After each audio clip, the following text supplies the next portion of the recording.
Waco, Texas, May 17, 2015, a seemingly ordinary Sunday. Families gather for lunch. The aroma of fried food fills the air at a Twin Peaks restaurant.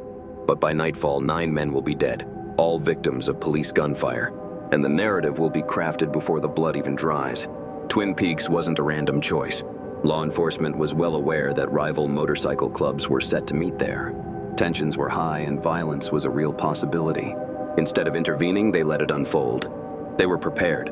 Undercover officers mingled inside. Snipers took positions outside. Patrol units stood ready. This wasn't about crowd control. It felt like they were waiting for something to ignite. Inside, bikers were eating, drinking, and exchanging words. This was typical biker culture. Words were weapons, and for a while it was just that. No gunfire, no chaos. But then, police moved in, confronting the bikers aggressively. Tensions escalated, voices rose, and hands inched toward weapons.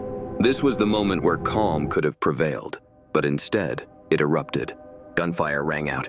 Authorities quickly claimed the bikers had turned on each other, igniting a gang war. But the evidence told a different story. Ballistics revealed that every fatal shot came from law enforcement. 9 dead, none from rival bikers. Witnesses reported that the first shots were fired by police outside, not from within the restaurant. The parking lot transformed into a battlefield. Gunfire echoed, bullets ripped through cars and storefronts.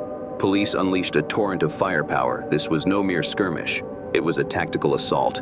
When the smoke cleared, the grim reality emerged. 9 bikers lay dead, all from police bullets, while not a single officer was killed or seriously injured. If this was a biker shootout, why did only one side perish? Then came the crackdown. Over 170 arrests were made, many of whom never fired a weapon. All were charged under identical affidavits, a clear sign of damage control. Prosecutors pushed sweeping RICO charges, framing the scene as organized crime. But the cases crumbled.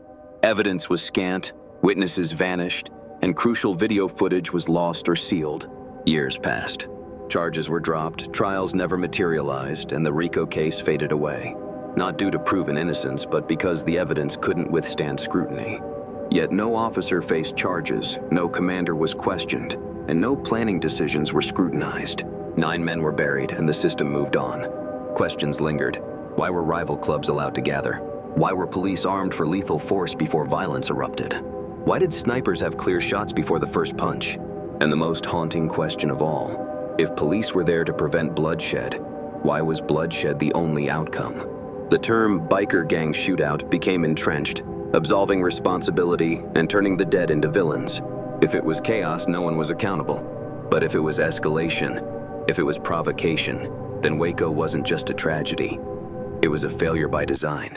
In just 5 minutes, 9 lives were lost, and no jury ever heard their story.